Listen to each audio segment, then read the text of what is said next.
With the latest Fly app and RC update, DJI have added an incredibly useful feature that's going to come in super handy for those of us who fly in remote locations without internet access. Let's jump right in and take a look. Hey everyone, Matthew here, and you'll have to forgive how I'm sounding today. I've managed to pick up the most horrendous cold. But I wanted to push through and get outside today to show you this incredibly useful new feature that has been added to the RC with the latest DJI Fly app and RC update that I think is going to come in super useful if, like me, you fly in remote locations without internet access but still want to use the maps on the controller. Now before we take a look at that, let's take a look at the other things that were added with these recent updates. So if you are using the DJI RC, it's firmware update 01.02.0200. And if using the DJI Fly app with the DJI RC M1 controller, then it's DJI Fly app version 1.9.0. Now the first of the two big things that were added with this update was support for the DJI Mini 3.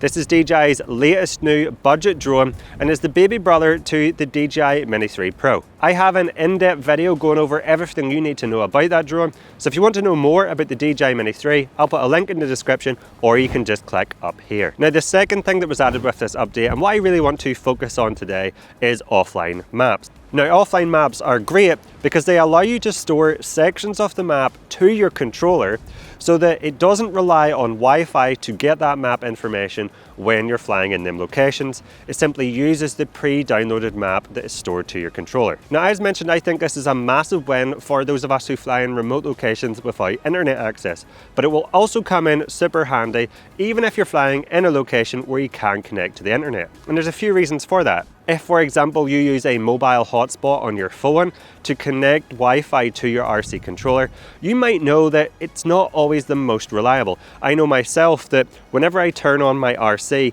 it doesn't always automatically connect to that mobile hotspot. There are times I have to go into my phone's mobile hotspot, turn it off and turn it back on, and then go into the Wi-Fi menu of the controller and connect it back to that hotspot for it to connect. The RC can also be a little slow to connect to the Wi-Fi sometimes. I know myself that even though the controller boots up relatively quickly, it normally takes 30-40 seconds for it to connect to the Wi-Fi connection in my experience.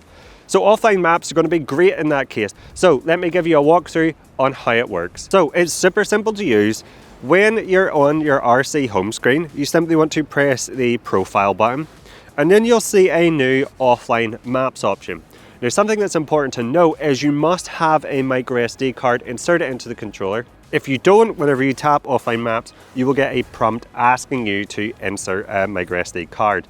Now the reason for this is because the offline maps get stored to that micro SD card, so you must have one inserted.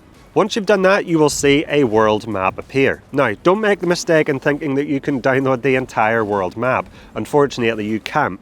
Once you start to zoom in a little bit, which I'm doing now, I'll zoom in on Northern Ireland, you'll see a small white rectangle appear on the screen. And as you zoom in more and more, this rectangle will get larger and larger.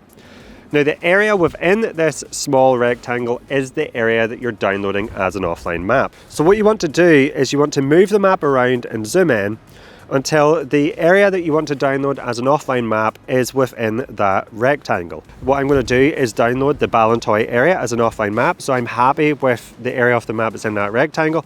And now you want to tap this download button on the bottom of the screen. When you do that, you'll get asked to name the region, so I'm just going to call it Ballantoy and then hit yes. And now that is stored as an offline map to the micro SD card within your controller, meaning you can get all that map information without being connected to the Wi-Fi. Now as mentioned, you can't resize this rectangle, so if I wanted to download a larger area, you would have to do that in multiple goes. So for example, now that I've downloaded the main Ballantoy area, I would simply move this rectangle down and download this other section of the map and just do it in multiple goes. Now if you want to see all the different areas of the map that you've downloaded, maybe delete some areas to clear up some space in your micro SD card or rename them, you can do that by tapping downloads here.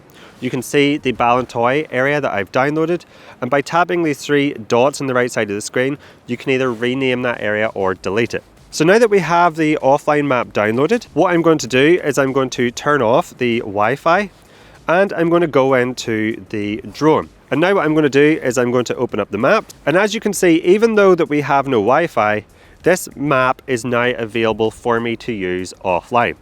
Now, one thing to note is this is currently only available for 2D maps.